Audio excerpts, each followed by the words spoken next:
señora. Sí. Buenas tardes, señoras y señores.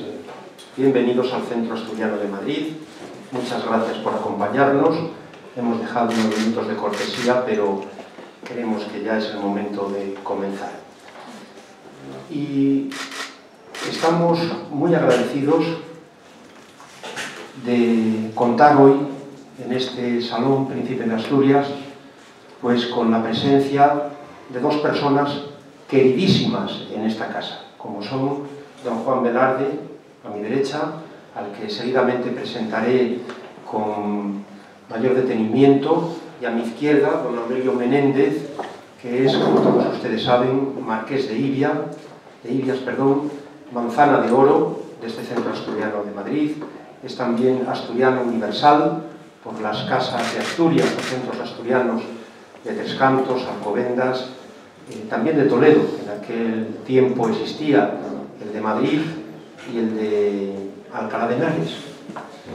Y al mismo tiempo es premio Príncipe de Asturias, así como otros muchos cargos y méritos que no recuerdo, pero verdaderamente es un honor, y yo creo que hay en estos momentos pocos españoles que estén tan bien acompañados como un servidor. Es todo un lujo, un privilegio el poder contar con estas personas tan valiosas y tan referenciales en nuestra España. Hoy tenemos, como es sabido, una conferencia de don Juan Velarde Fuertes, economista, es también premio Príncipe de Asturias, manzana de oro, y asturiano universal, que hablará de la economía española ahora. Un asunto de gran actualidad que a todos interesa, tanto en su vertiente macro como micro. ¿Progresamos o nos empobrecemos? He ahí la cuestión. Y nos surgen otras muchas preguntas. ¿Se desarrolla España equitativamente? ¿Aumenta la brecha entre ricos y pobres? ¿Qué modelo económico tenemos? ¿Es necesario un replanteamiento del mismo? ¿Qué papel cumple la educación en la economía? ¿Cómo se articula el modelo económico con el crecimiento del empleo y el desarrollo social? Son preguntas que nos surgen y a las que probablemente responderá de un modo u otro don Juan Velarde. Desde luego constituye un honor contar con don Juan, natural de Salas, asturiano egregio, del que ofrezco algunos datos más. Tras recibir enseñanza en el Colegio Valdés de Salas y en los institutos de Luarca y Oviedo, se trasladó a Madrid con la familia. Estudió en el Instituto Ramiro de Maeztu, semillero de vocaciones, y se empezó a interesar por la economía.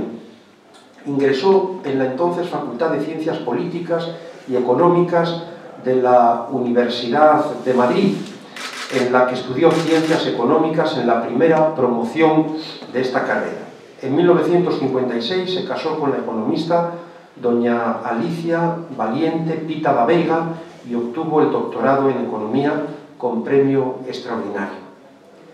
Don Juan Velarde, a los 33 años, ya era catedrático de Estructura e Instituciones Económicas en la Universidad de Barcelona y posteriormente de Economía Aplicada en la Universidad Complutense de Madrid, en la que actualmente es profesor emérito, al igual que en la Universidad Cardenal Cisneros, que nos acaba de comentar ahora mismo en el despacho, lo cual, como todos ustedes pueden imaginar, es realmente muy meritorio y algo ejemplar.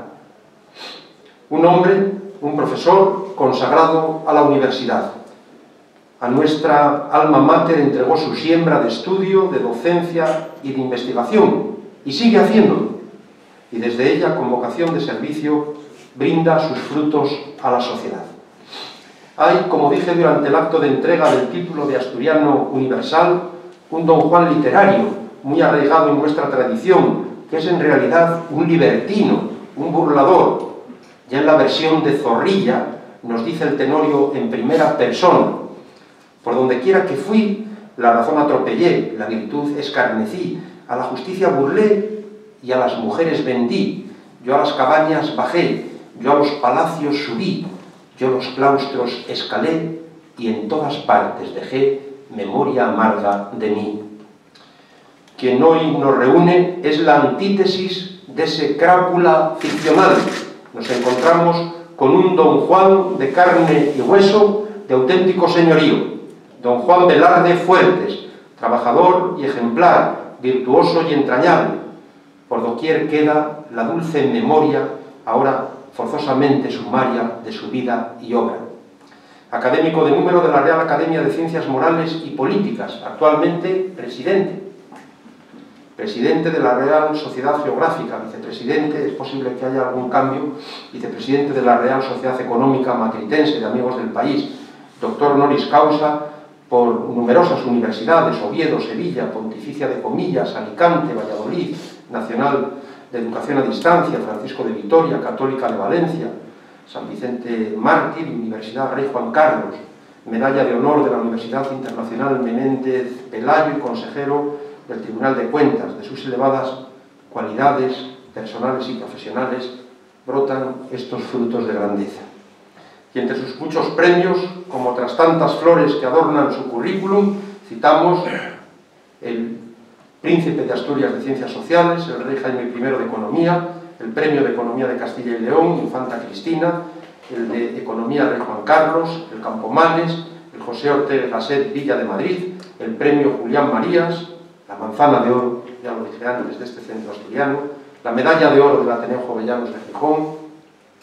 Ha sido nombrado colegiado de honor del Colegio de Economistas de Madrid, ingeniero agrónomo honorífico por la Escuela Técnica Superior, ingenieros agrónomos de la Politécnica Madrileña y académico de honor de la Real Academia Hispanoamericana. Y me quedo corto. Don Juan Velarde, un verdadero maestro que cuenta con un nutrido número de discípulos entre los catedráticos de Economía Aplicada de las universidades españolas. Un hombre infatigable que continúa trabajando como profesor, que cultiva la educación, no la mera enseñanza. Que además es conferenciante comprometido, distinguido académico, como sabio y solicitado consejero también, como investigador experimentado, como significado escritor y como certero divulgador del conocimiento, sobre todo del área de su especialidad económica. Sus aportaciones científicas, entre las que se encuentran innúmeros libros y artículos cuya cita haría interminable esta presentación, son reconocidas más allá también de nuestras fronteras. Don Juan Velarde es un verdadero lujo que hoy pronuncie esta conferencia en esta su casa. Muchas gracias.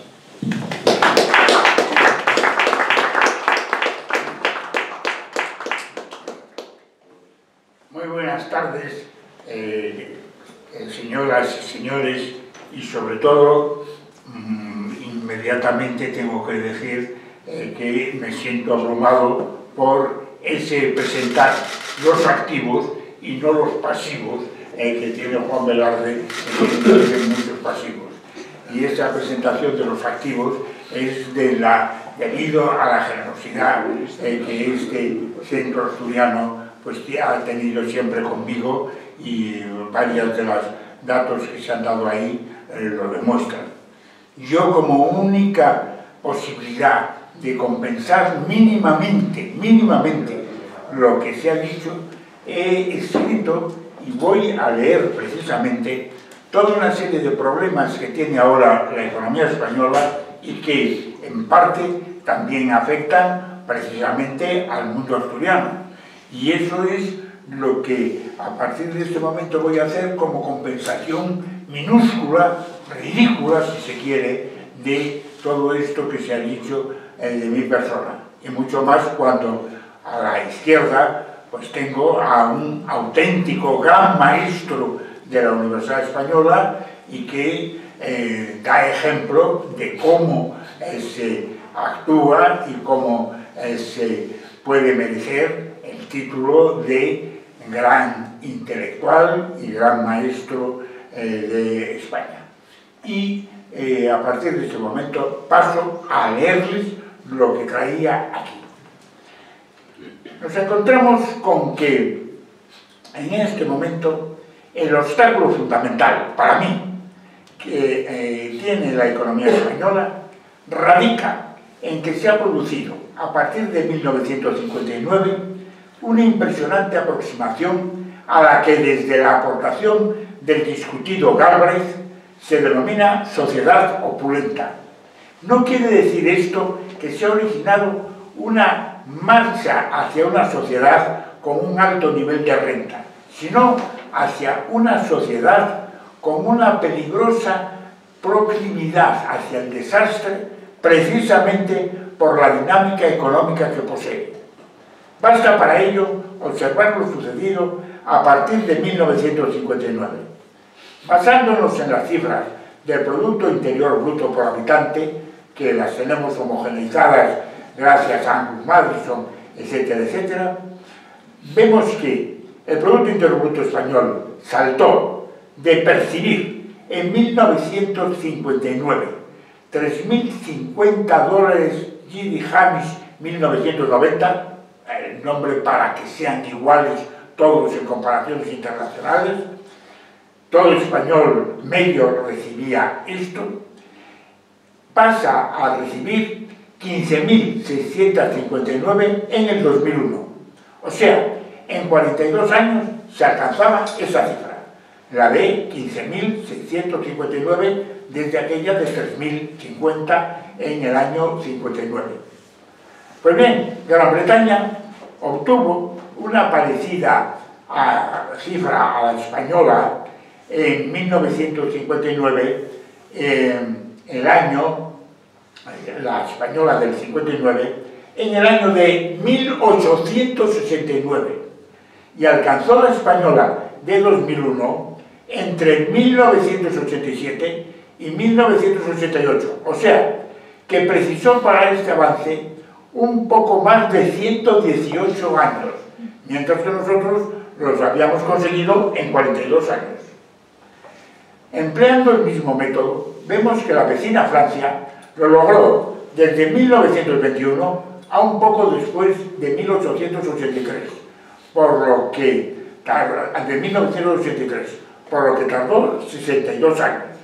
Alemania, con el mismo modelo, logró este avance en 65 años. Los siempre potentes Estados Unidos precisaron 88 años. No es necesario aducir más realidades para que se comprenda por qué las generaciones españolas que siguen a 1959 creen que es muy fácil un rápido desarrollo. Por eso acaban por adoptar una actitud de buscar consumos crecientes de cualquier tipo, porque todo lo acabará resolviendo un desarrollo muy rápido, como sucedió en el inmediato pasado. Incluso por ello, se acabó por tener como lógico el endeudamiento. Existía y existe algo así como una convicción de que se encontraba dentro de la realidad nacional disfrutar casi de inmediato de cantidades crecientes de bienes y servicios. Y además, en una rápida presencia de Keynes en Madrid en 1930, en su conferencia que dio en la residencia de estudiantes, que se titulaba La economía de nuestros nietos, comenzó a llamar la atención sobre esta realidad de los crecimientos rápidos. En el caso español, la observación de lo sucedido, recordemos aquella declaración del presidente Rodríguez Zapatero de cómo con rapidez íbamos a sobrepasar la renta individual media de los franceses, parecía garantizar ese futuro. Claro que eso tiene sus consecuencias sociales que engendran crisis económicas. Hay un libro de Robert William Fogel que se titula, traducido al español, Aritmética Política, Simon Kuznets y la tradición empírica en la economía, que se editó en el año 2003. Y se lee en él cómo en los procesos de rápido crecimiento se provoca en los jóvenes una alienación.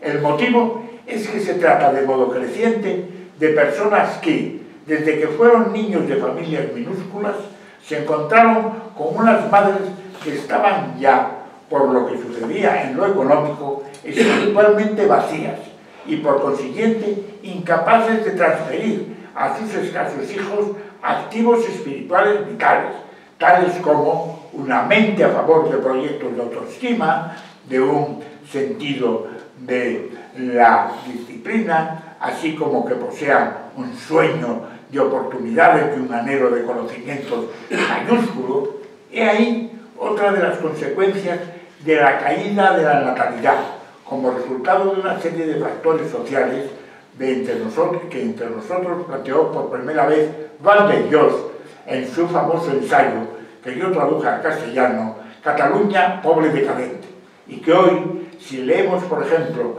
el trabajo de Macarrón, tenemos que ampliar aún España, pueblo decadente. Por lo señalado, en relación con el rápido incremento del Producto Interior Bruto por habitante en España en su reciente pasado, esta nueva sociedad comienza a enraizarse entre nosotros y pasa por ello a exigir, incluso al sector público, que cómodamente llegue a sus manos una corriente muy amplia que contenga una serie variada de bienes y servicios que la productividad de nuestra economía, recordemos sobre esto el estudio dirigido por Julio Segura, es incapaz de suministrar. Al intentar atender tales demandas, se hunde la buena marcha económica futura. Sobre la capacidad de atender esas exigencias derivadas de la opulencia pasada, se dicen cosas agudas en obras de economistas de primera fila, Stiglitz, Amartya Sen, Jean-Paul Fitoussi, y todos ellos muestran que el crecimiento rápido del PIB ofrece datos que por definición tenemos que tener en cuenta, y tenemos que tener en cuenta con cierto conjunto de precauciones importantes.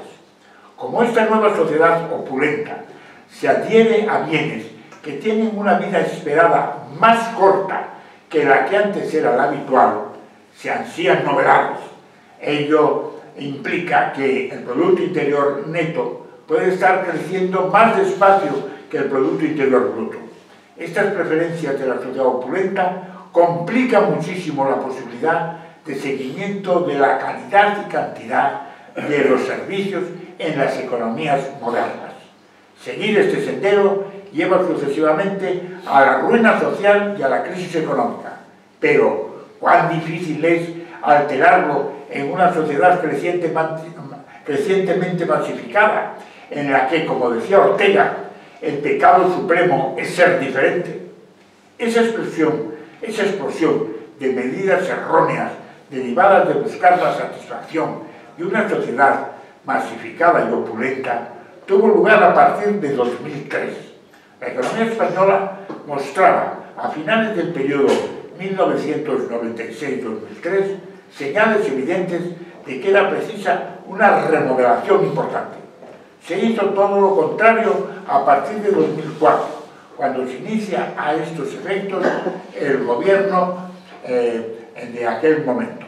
A partir de 2008, los síntomas derivados de este abandono comienzan a sentirse ligados a la situación europea y norteamericana, y la crisis se hizo evidente.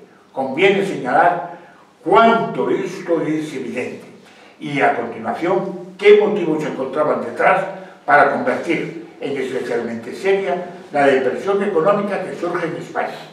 Si tomamos el mensaje de capitalismo, socialismo y democracia de Schumpeter, esta realidad queda ratificada, porque se buscó de modo incansable el aplauso popular a lograr a corto plazo.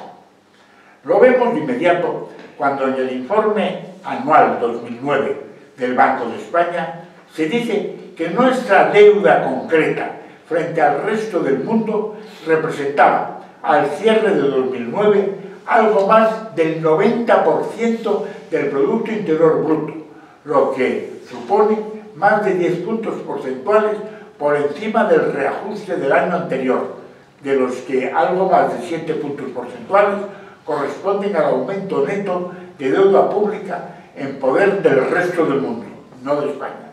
Eso plantea que en esa situación harto peligrosa existen dos factores. Por un lado, sobre todo, el déficit de la balanza comercial. Las cifras incluso se ampliaban entonces con el déficit por cuenta corriente y el déficit del sector público.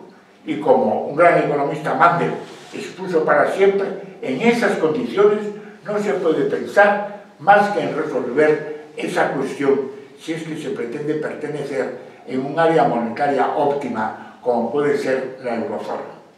La mejora del porcentaje de cobertura en los años 2008 y sobre todo 2009 se debe a la crisis fortísima de las importaciones a causa de la crisis económica general y no a mejoras en nuestros planteamientos exportadores. Y también en alguna medida que al cerrarse buena parte del mercado interior, incluso con pérdidas significativas en los beneficios, los empresarios buscaron algún acomodo en el exterior. De aquí se desprende que existe, para tratar de resolver esto, plantearnos un haz de errores que de forma inmediata tenemos que superar. Este abandono que explica, para emplear la expresión de Lucas Mayada, los males de la patria, plantean igualmente las enseñanzas de donde se encuentran los caminos de salida para la situación que se fue agravando desde 2004 y que no cesa hasta el umbral del 2012. También explican, en tanto en cuanto se contempla la política económica practicada desde 2012, si estamos en el camino de la recuperación o no. Los errores cometidos en forma de medidas exigidas y no adoptadas fueron: 1. La situación rigidísima del mercado de trabajo, sin hacerlo, como señaló el 14 de abril de 2010 el profesor Becker Zuazua en el ensayo Mercado de Trabajo y Competitividad en la Economía Española. La ley de Ocum nos muestra, en el estudio hecho para el periodo 1981-2009, que hasta ahora en España la economía seriamente comienza a crear empleo cuando crece por lo menos a la tasa del 2,5%, precisamente por esa rigidez en el mercado laboral. Toda una serie de decisiones que se inician con Largo Caballero en 1931 para hacer retroceder en la pugna con UGT a la CNT, que se consolidaron con la política laboral de Girón y desde luego con la orientación de la jurisdicción laboral y de los expertos en derecho del trabajo, y que no fueron capaces de integrarse en los pactos de la Moncloa, y ahí se encuentran detrás de una realidad económica a la que cuesta de modo considerable crear empleo. Y esa es la primera de las cuestiones que tenemos que abordar y que en principio pues da la impresión de que es molesta y por lo tanto que se subraya. 2. La actual política energética, con un 60% de dependencia exterior, con un 80% de dependencia exterior, cuando en la Unión Europea es solo del 50%, y además la nacional es muy cara, al rehuir, por cierto, levantando una gran bandera política a la energía nuclear, en la que actuó, por cierto, un gran asturiano, y además con una economía que posee una alta intensidad energética, más de una unidad adicional de energía se precisa para obtener una unidad adicional de Producto Interior Bruto. Linde de Castro, en su ensayo La crisis de la economía española y las reformas necesarias, señaló de modo contundente: España no tiene en la actualidad un problema de potencia instalada que es, según los expertos, suficiente en un horizonte de 10-15 años. Sin embargo, sí hay insuficiencias de transportes o distribución. Somos, aseguran los expertos, concluye Linde de Castro, una isla energética, el país europeo con menor capacidad de conexión con el exterior después del Reino Unido, debido fundamentalmente a la escasa voluntad de Francia para ampliarla. Más que una isla, en realidad somos un archipiélago, por los problemas que, por ejemplo, tiene Red Eléctrica Española para las conexiones efectuadas en los tendidos de alta tensión. Una y otra vez, ciertos tramos dejan de existir, siendo necesarios, se hace para no molestar ya a ciertos ciudadanos, o como ocurrió en el Sama Velilla, para que algunos osos no pudieran correr algún tipo de riesgo. Los empresarios del carbón, en enlace oscuro con los sindicatos mineros, las orientaciones hacia las energías renovables, haciendo caso omiso de la carestía, el papel concedido al petróleo con el acompañante del gas natural y por consiguiente con la dependencia de mercados internacionales que tienen alto grado de monopolio, las imposibilidades de mejorar en hidroelectricidad a causa de la ruptura de las cuencas. Finalmente, conviene insistir, el parón nuclear impide contar con energía abundante y barata. Problema este que se liga a la cuestión polémica de la formación de las tarifas eléctricas y las subvenciones estatales en conexión con toda la problemática de las energías renovables. Y la energía es fundamental. Y a veces, en Asturias recientemente, ha habido amenazas y amenazas extraordinarias para nuestro futuro. 3.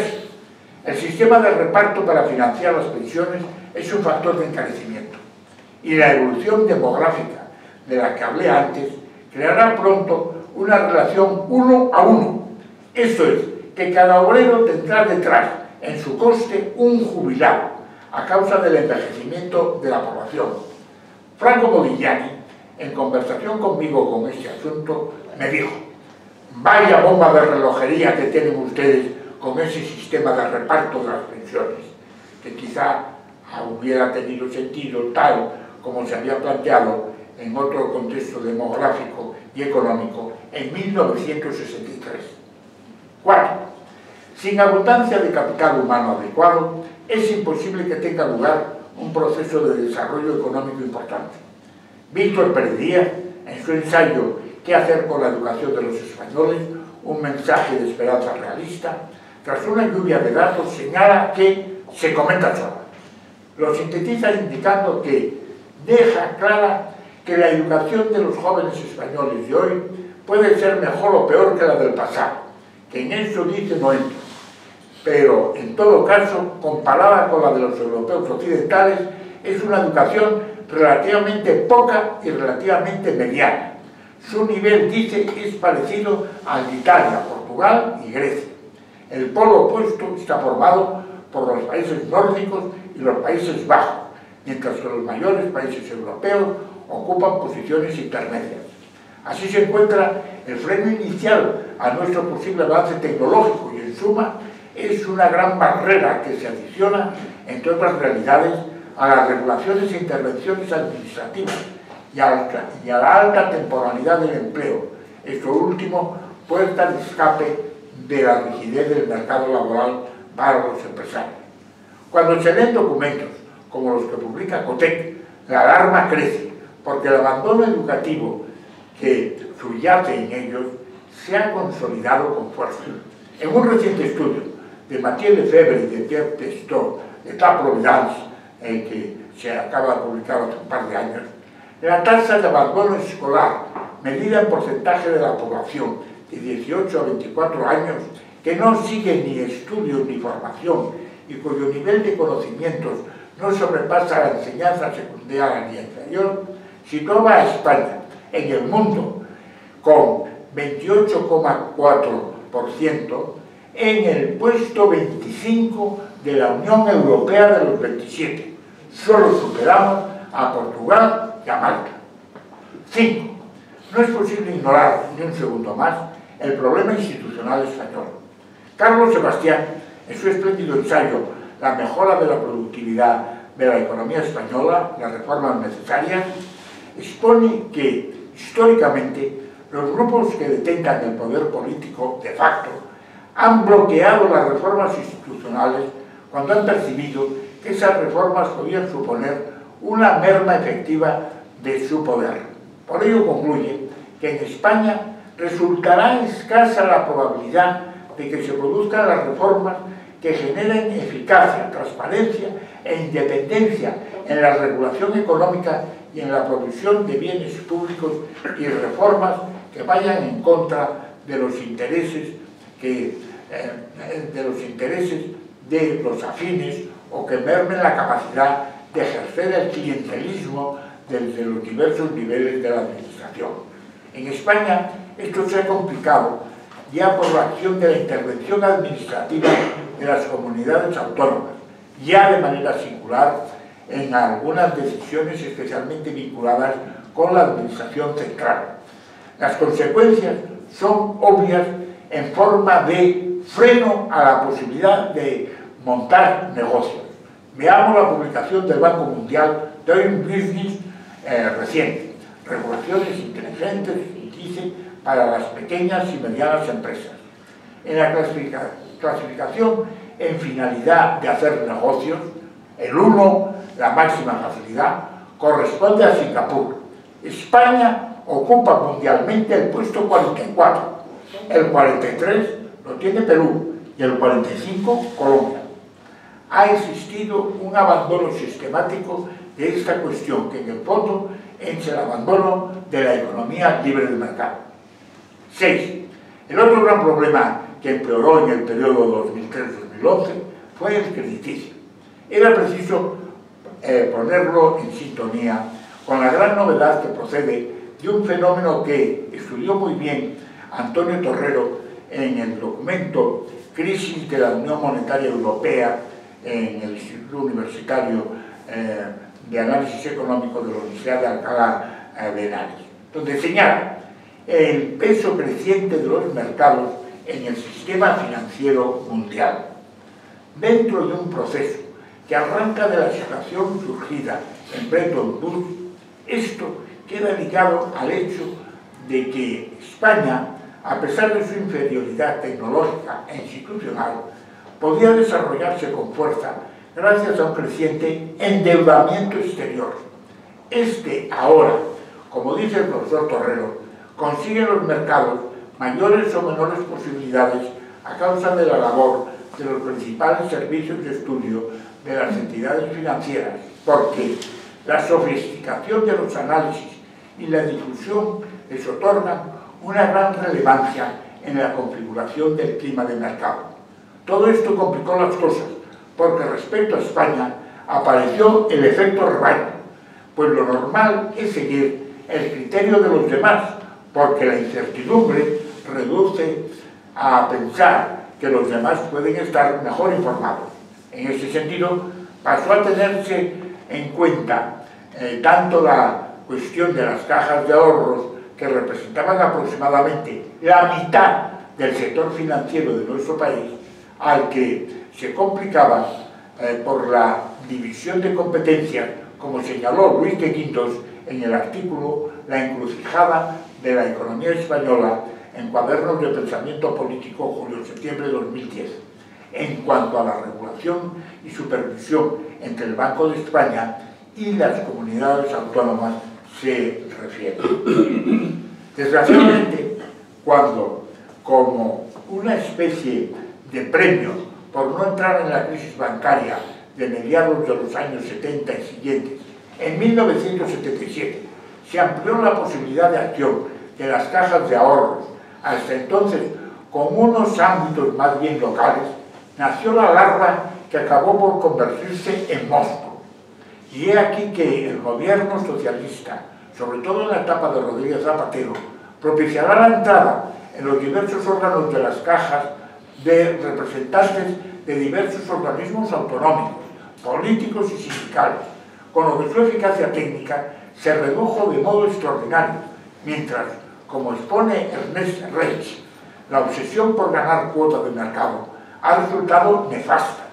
Añádase lo que escribieron Gaspar Ariño y Miriam García en su excelente obra Indicación y reforma de las cajas de ahorros, juicio al Banco de España.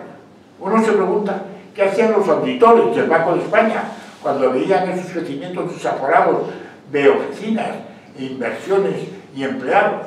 El Banco de España nunca quiso frenar el entusiasmo ni advertir de la imprudencia en que se estaba incurriendo. ¿Quién se atreve a quitar la música en medio de la fiesta?, se excusaba Miguel Sebastián.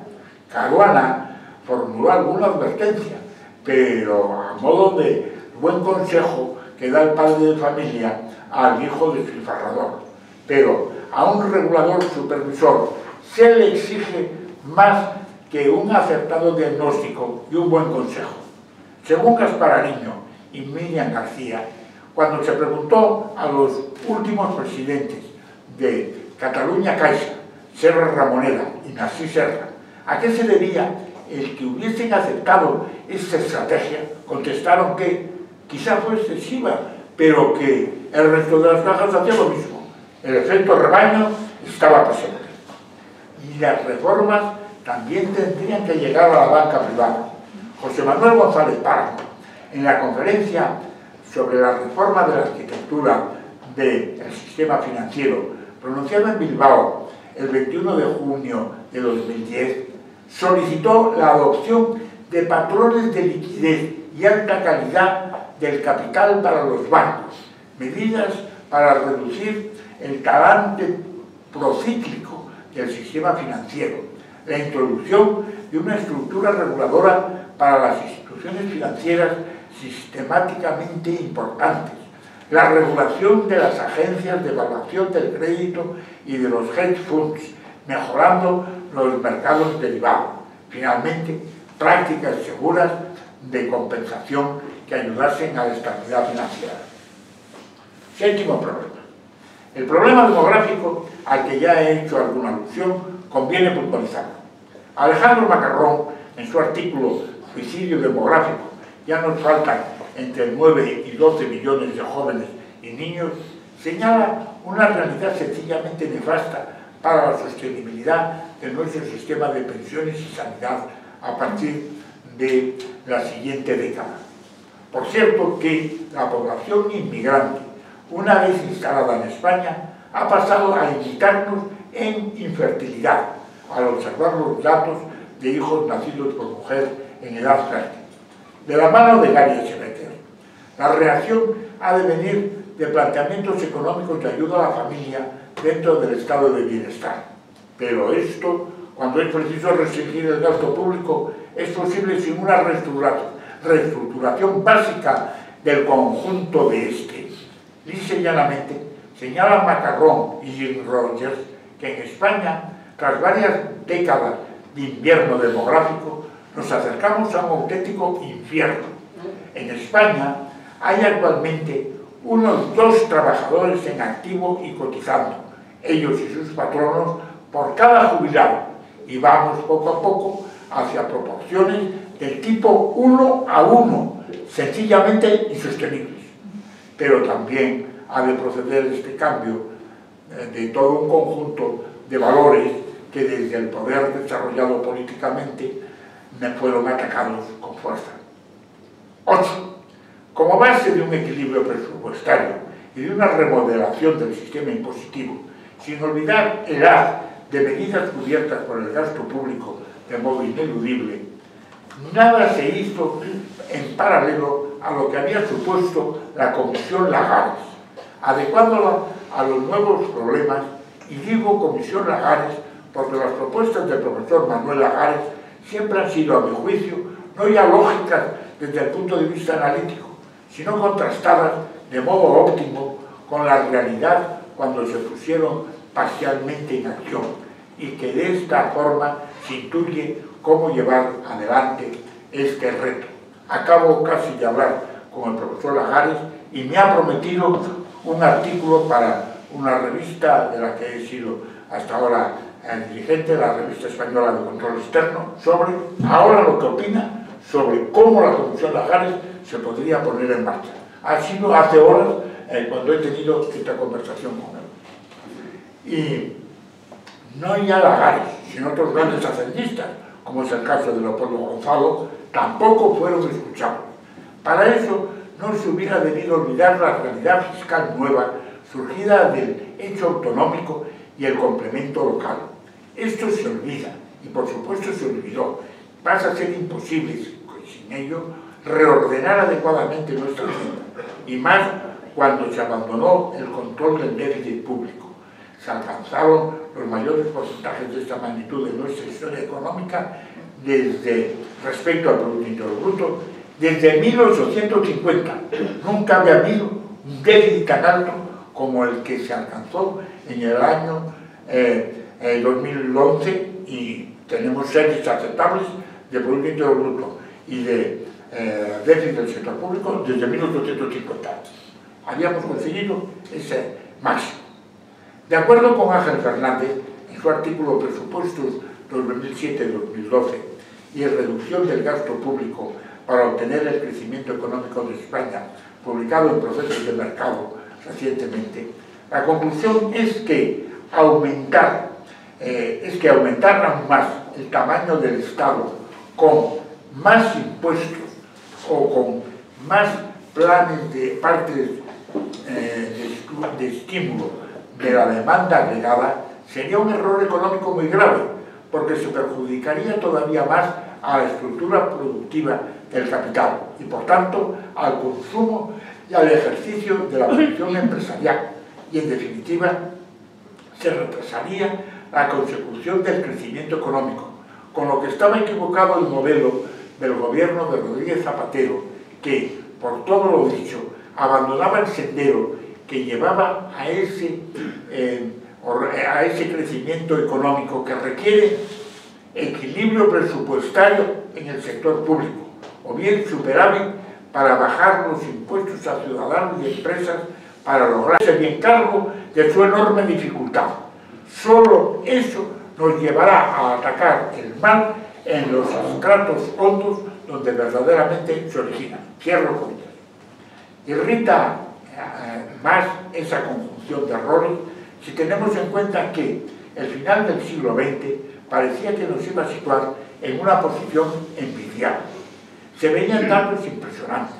Como señaló un gran asturiano, investigador, Gonzalo Áñez, en el epílogo al libro 1900-2000, Historia de un esfuerzo colectivo, y la parte suya titulada Fin de un milenio, fin de un siglo, el siglo se iba a despedir con un crecimiento del Producto Interior Bruto que se acercaba al 4% en los 3 últimos años.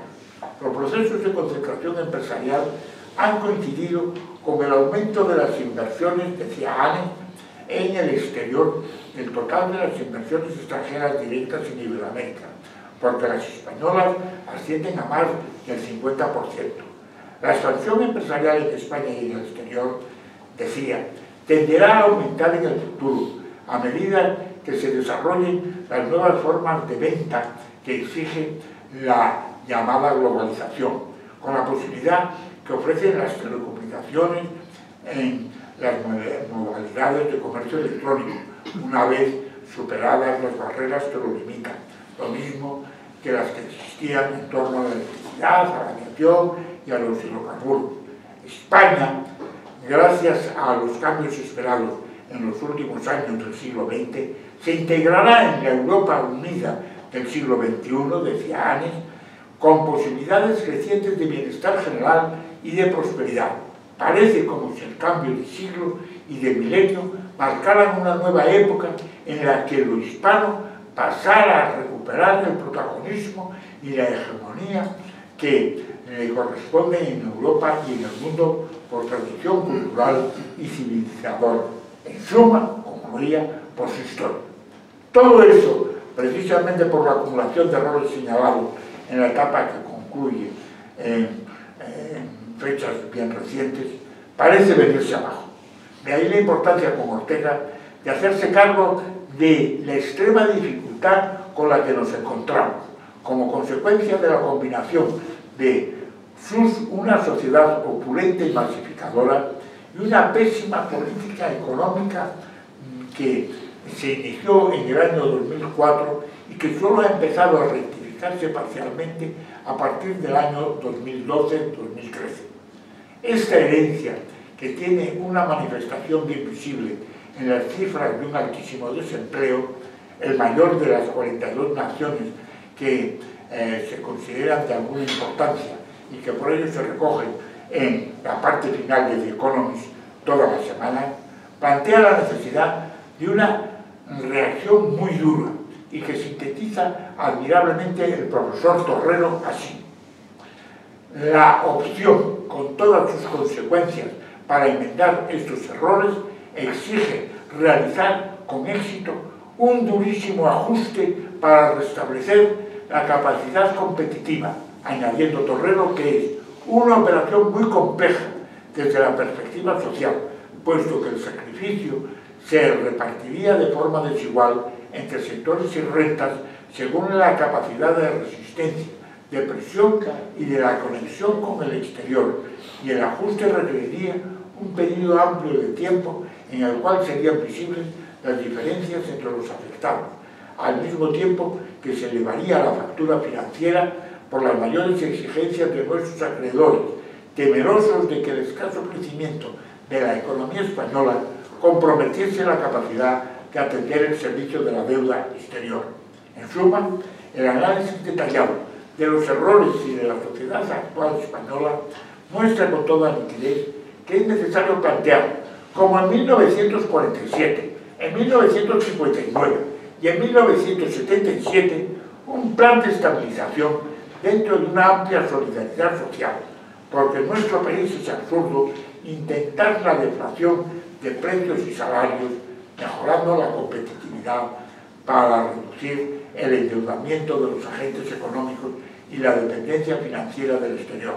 Y para que esta operación tenga éxito, es necesario, primero, decir la verdad respecto a la situación y alternativas con toda crudeza.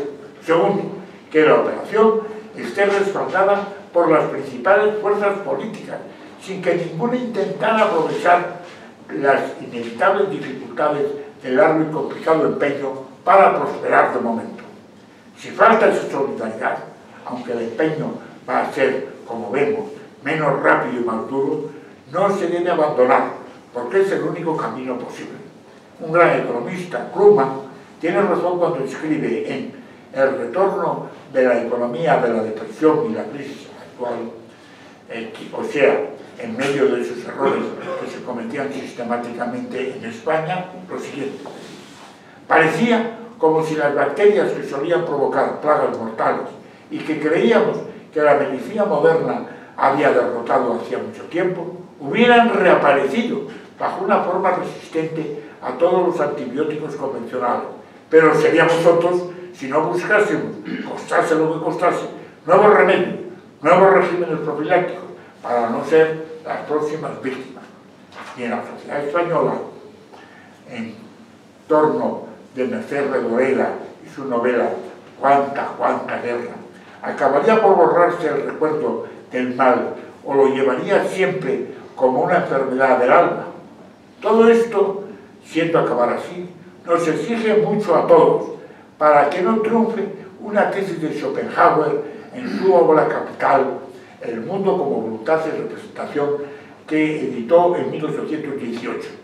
Y decía Schopenhauer: el mundo de los hombres es el reino de la casualidad y del error, que lo dominan y gobiernan a su guisa, sin ninguna piedad, ayudados por la estupidez y la perversidad, que no cesa de blandir su látigo, por lo que, concluía, toda inspiración noble y sabia encuentra difícilmente la ocasión de mostrarse, de actuar, de hacerse oír, mientras que lo absurdo y lo falso en el terreno de las ideas, la malicia y la astucia en la vida práctica reinan incólumes y casi sin discontinuidad.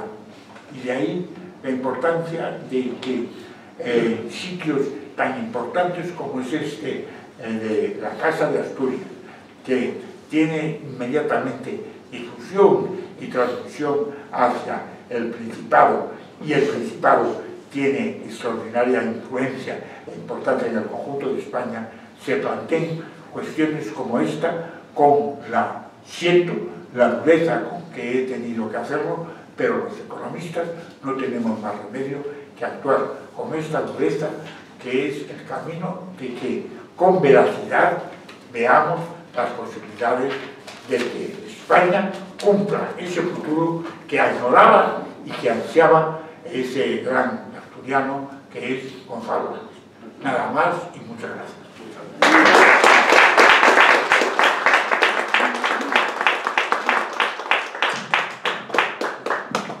Muchas gracias, don Juan Velarde, por esta lección, por esta conferencia magistral que tanto nos lleva a reflexionar y le agradeceríamos, si es posible, un resumen, porque ahora disponemos de separatas electrónicas, esto sin compromiso alguno, por supuesto, si es posible, pues nos vendría muy bien un resumen para leer algunas de las reflexiones, de las ideas, de las advertencias, de los datos que tan bien nos ha expuesto y que tanta importancia tienen para que de alguna manera entre todos seamos conscientes de nuestras posibilidades modestas, pero en cualquier caso significativas, para no caer en eso que llamaba el profesor Velarde el efecto rebaño, que ya anticipaba igualmente Ortega y Gasset cuando hablaba del hombre masa, porque este es uno de esos peligros.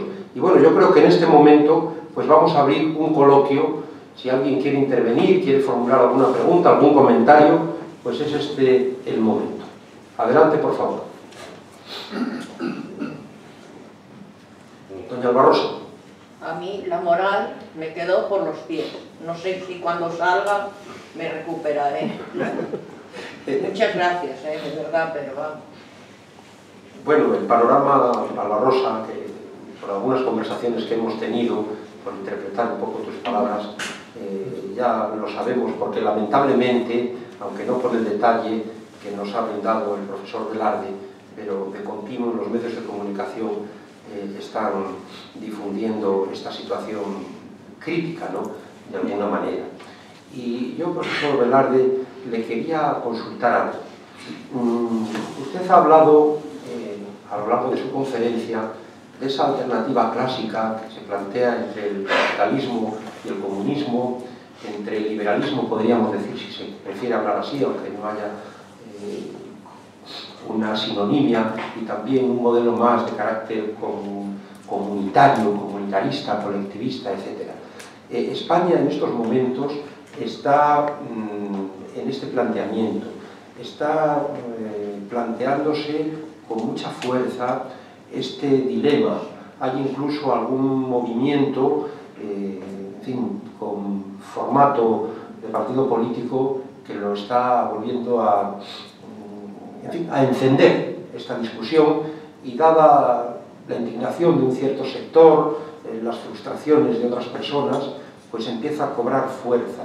Pero, ¿qué podemos hacer de alguna manera para que se prevengan bueno, pues unos peligros que pudieran derivarse de unos remedios que muchas veces pueden ser peor que la enfermedad, esa enfermedad a la que usted mismo aludía en el tramo postrero de su intervención? Gracias. Vamos a ver. En pleno desarrollo del nacionalsocialismo en Alemania, cuando incluso Keynes señalaba en el prólogo a la teoría general que la obra capital suya y que tuvo una importancia tremenda, en la edición en alemán que se hace en el año de 1938, señala que los países totalitarios tienen ventajas importantes para desarrollar la economía, etc. Y en ese momento, en Friburgo, un economista, Eucken, señala el error de todo esto y cómo es necesario que exista lo que allí en esa escuela de Friburgo se va a crear con el nombre de la economía social de mercado. Mantuvo Eucken esa postura. Pensemos que, por ejemplo, que le llevaron de rector a Heidegger y echó a Heidegger de la escuela de Friburgo. ¿Por qué?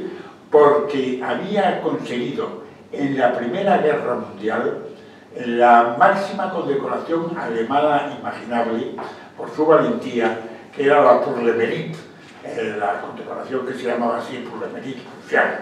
Y eso hacía que fuera casi intocable incluso por los nacionalsocialistas. Y logró, como consecuencia de eso, articular con toda otra serie de economistas una proposición que consistía, uno, el mercado es realmente quien es capaz de conseguir las mayores ventajas para el desarrollo de una economía.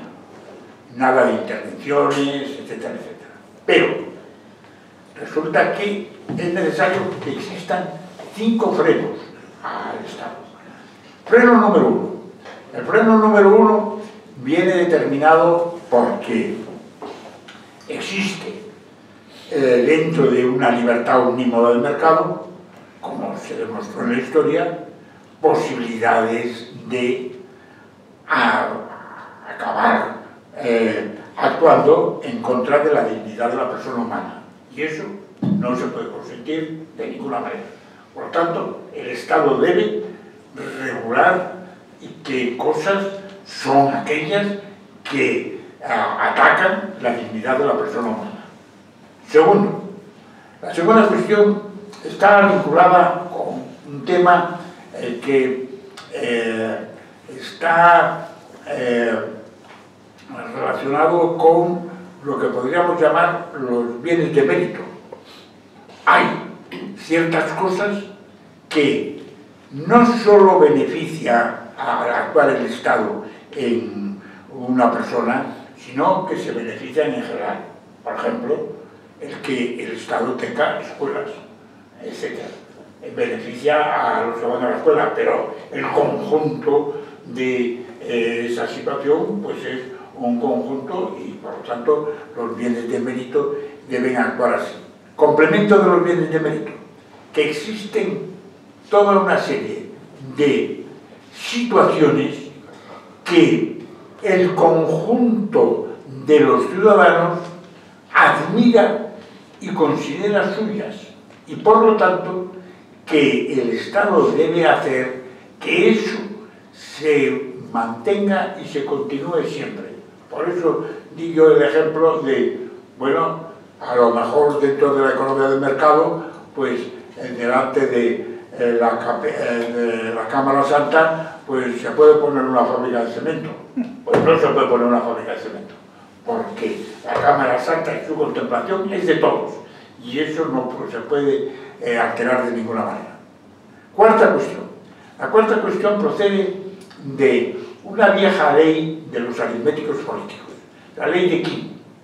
La ley de King señalaba, King se dio cuenta de que como consecuencia de que la demanda de bienes alimenticios relacionados con la agricultura, naturalmente, con la producción rural, de bienes alimenticios, es muy rígida, aunque suban los precios, pues se sigue consumiendo casi lo mismo. Por eso es una demanda muy rígida. Sin embargo, la oferta es una oferta que cambia bruscamente. Viene una buena cosecha y se desplaza la oferta a muchísimo, hay una mala cosecha y es escasa. Y he ahí que las buenas cosechas, en relación con esa rigidez en la demanda, generan un hundimiento radical en la renta de los agricultores. Con lo cual, la agricultura estaba condenada y por lo tanto el Estado tenía que actuar para que no se hundiesen los precios en la agricultura como consecuencia de las grandes cosechas. Y esa es lo que sostenía de la ley de King. Otra de las situaciones donde tenía que actuar el Estado era en la producción de armamento. El armamento, pues bueno, el Estado tiene que intervenir, tiene que actuar, etcétera, y no puede estar en situaciones de libertad absoluta, etcétera, etcétera. Y ese conjunto de circunstancias eran las que únicamente debían frenar el que el mundo económico actuase como una libertad absoluta. Y el Estado debería estar eliminando barreras que se opusiesen a esa libertad y esa amplitud de mercado. Unamos esto con otro hecho. Allen Young, un gran economista, en un artículo que publicó de Review Studies, allá en el año 42, Allen Young demostró ya para siempre que conforme más grande es el mercado y más homogéneo, la productividad aumenta y las posibilidades de desarrollo se incrementan de una manera extraordinaria. Y por lo tanto, todo aquello que es lo que estaba detrás desde el punto de vista científico de cuando Schuman y compañía ponen en marcha la Unión Europea, pues eso, el que Europa eran unos estados pequeñitos y eso era muy frenaba demasiado mal el desarrollo económico.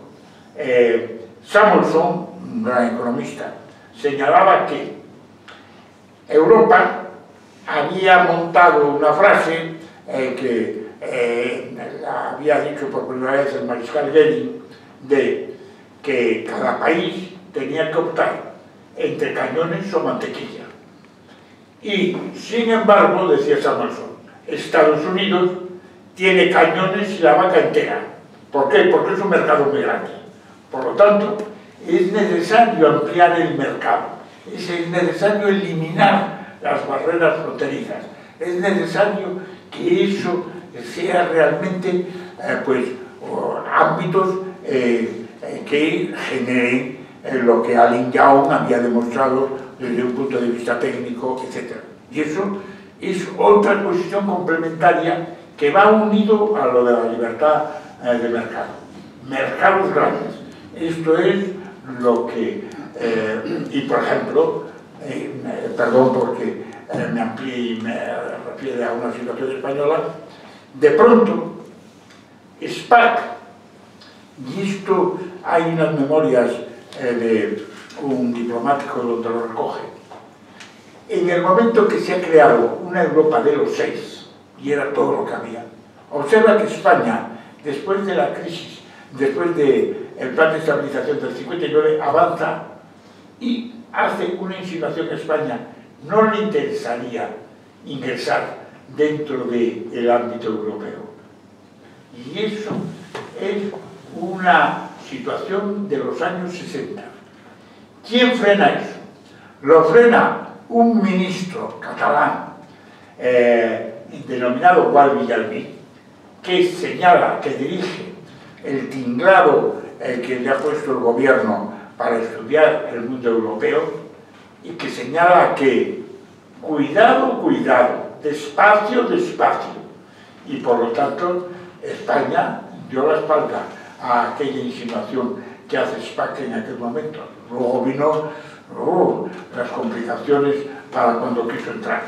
Pero de repente en España se han hecho barbaridades en ese sentido y que luego se han superado, pero que hay que cuidar y cuidar mucho. Y todo esto está dentro de un conjunto de medidas que las que he señalado yo son medidas que están siempre relacionadas con la búsqueda de el apoyo inmediato de aquellas personas que creen que es muy fácil el tener ese apoyo inmediato. Y eso, como consecuencia de la masificación y demás fenómenos, pues eso ha progresado mucho. Y de ahí yo creo la importancia que tiene el que haya cursos relacionados con economía, haya artículos publicados en los periódicos, el que existan polémicas en relación con estas cuestiones, el que todo esto se pondere en momentos claves como pueden ser las elecciones. Todo esto, España necesita tener un conocimiento grande de economía. La economía no puede quedar solo en las facultades y en las escuelas de economía. No, no, tiene que trascender, y eso lo dicen todos los economistas. Los economistas, por ejemplo, y con ello concluyo, hay un libro muy bonito donde expone cómo los grandes economistas se lanzaron a escribir en los periódicos y en dar conferencias por todas partes. Keynes, por ejemplo, bueno, cuando escribía sus crónicas en el Manchester Guardian, etcétera, etcétera. ¿Para qué? Pues comentando los hechos de cada día y criticándolos, etcétera, etcétera. Y por otra parte, es el primer economista importante que se sube a la BBC y empieza a dar charlas desde la BBC. O sea que esto pasa a ser fundamental e importantísimo. Y he sido demasiado largo, perdón. Muchas gracias.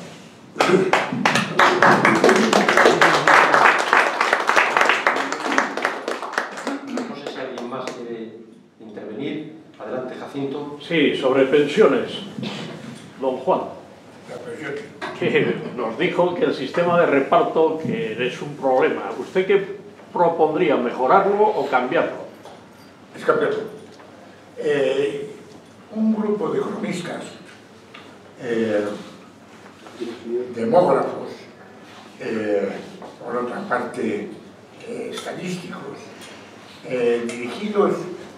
un grupo dirigidos por José Barea, dándonos cuenta de lo que ocurría, nos reunimos, trabajamos conjuntamente y propusimos hace pues unos 5 o 6 años, se publicó 2 veces por la Fundación BBV, el plan que creíamos que debía montarse en el asunto de las pensiones, como consecuencia de lo que estaba ocurriendo en demografía, lo que estaba ocurriendo en economía, etcétera, etcétera. No se nos hizo el menor caso. Les cuento una anécdota. Una anécdota en la que estaba yo en el tribunal del premio Jaime I en Valencia, y había venido un premio Nobel de Economía, que viene siempre al tribunal, que se llama Franco Modigliani. Yo había decidido, pues, para entretenerlo un poco, llevarle a ver Morella, que tiene cosas admirables desde el punto de vista estético, etcétera, y además histórico, y ahí estaba el Benedicto XIII, etcétera, etcétera, todas esas cosas. Y paseando por allí, de pronto compró un periódico, y en aquel periódico venía un titular grande, decía: polémica alrededor de las pensiones. Y me dijo: cuénteme usted cómo es el sistema de pensiones en España. Y se lo conté. Y cuando termino de contarlo, me dijo exactamente esto: vaya bomba de relojería que tienen ustedes. Y esto no se me olvidará. Era un premio Nobel de Economía, y esa bomba de relojería está ahí y está amenazando, porque el número de pensionistas crece como consecuencia de lo que está ocurriendo con 2 cosas: con la natalidad y con los avances en sanidad, que hace que caiga la mortalidad de una manera grande, y que los viejecitos como yo, pues cada vez duramos más años. Yo les estoy hablando con mis 88 años, y por lo tanto, pues duramos mucho, y ¿quién nos tiene que sostener? Unos pocos, que son los que han nacido y que son los obreros. La relación dentro de poco es de 1 a 1 el sostenimiento, que se hace actualmente a través de, bueno, este empresario paga estos salarios, y además estos salarios tienen este complemento que se pasa al mundo de los pensionistas. Pero claro, eso aumenta el coste empresarial, y al aumentar el coste empresarial disminuye la competitividad, y al disminuir la competitividad disminuye el Producto Interior Bruto, y al disminuir el Producto Interior Bruto nos hacemos más pobres. Y esa es la bomba de relojería que me estaba diciendo en aquel momento Franco Modigliani. Y Y eso es lo que nos debe hacer presionar para que el sistema de pensiones pues se cambie y el contexto del sistema de pensiones. Por supuesto, Francia nos ha demostrado para que esté estable una demografía se necesita que por mujeres de edad fértil nazcan 2,1 hijos. En Asturias nace uno hijos o cosas así. Francia, como consecuencia de una política de apoyo familiar, económico, serio y de otra serie de cuestiones, ha hecho que, estando en situaciones como las españolas, se ha situado ya en el 2. O sea, está ahí, y en situaciones como, hablamos siempre de cosas raras situadas en los suecos. Los suecos tienen 2 y pico hijos por mujeres de edad fértil, etc. O sea que tenemos que plantearnos también simultáneamente eso, una situación de amparo familiar, de amparo a las mujeres, de facilidades de mucho orden en relación con esas situaciones, y complementariamente, claro, eso sí, esos niños que nacen, pues tenemos que hacerlo para la situación moderna, tecnológicamente muy avanzado. O sea que no podemos permitirnos el lujo de algunas de las cifras que les di a ustedes de, bueno, de abandonos escolares, cifras muy bajas en situaciones concretas, etcétera, etcétera. No. Tienen que ser gentes que de alguna manera emulen a quien está, a los Aurelios Menéndez, etcétera, etcétera, que existe en Asturias. Eso es lo que necesitamos, que lo emulen en arquitectura, que lo emulen en biología, que lo emulen en estudios de latín, que lo emulen, pero que sean Aurelios Menéndez. Necesitamos muchos Aurelios Menéndez, y no lo estoy diciendo por alabarlo y halagarlo, que lo necesita, y todos nosotros sabemos lo muchísimo que vale Aurelio Menéndez. Es que necesitamos eso, pero eso por encima de todo. Y a mí me asusta el ver, estoy leyendo ahora un libro que se llama ¿Por qué España? Que son las que están actuando en los estudios de hispanismo en las universidades norteamericanas. ¿Y con qué me encuentro? Me encuentro con que lo que allí se forma para que estudien español y sepan español, etc., es verdaderamente extraordinario.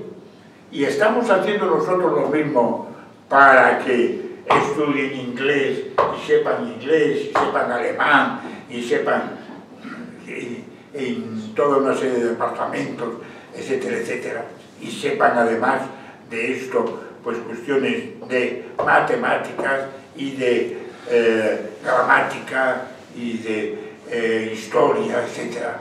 Pues no lo estamos haciendo, y esto es importantísimo.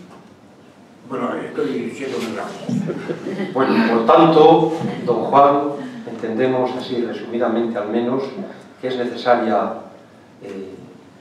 la educación, mejorar nuestra enseñanza, más apoyo familiar, modificar el sistema de pensiones, realizar reformas con valentía y adecuación, libertad de mercado relativa, un equilibrio también en la intervención del Estado, tanto en el caso del Estado como del mercado. Las actuaciones tienen que ser fundadas en la racionalidad y en la ética, y por supuesto en pro de las personas y de la sociedad. Estamos muy agradecidos, don Juan Velarde, por esta magnífica conferencia, y también a don Aurelio Menéndez. Muchas gracias a todos. Hasta luego.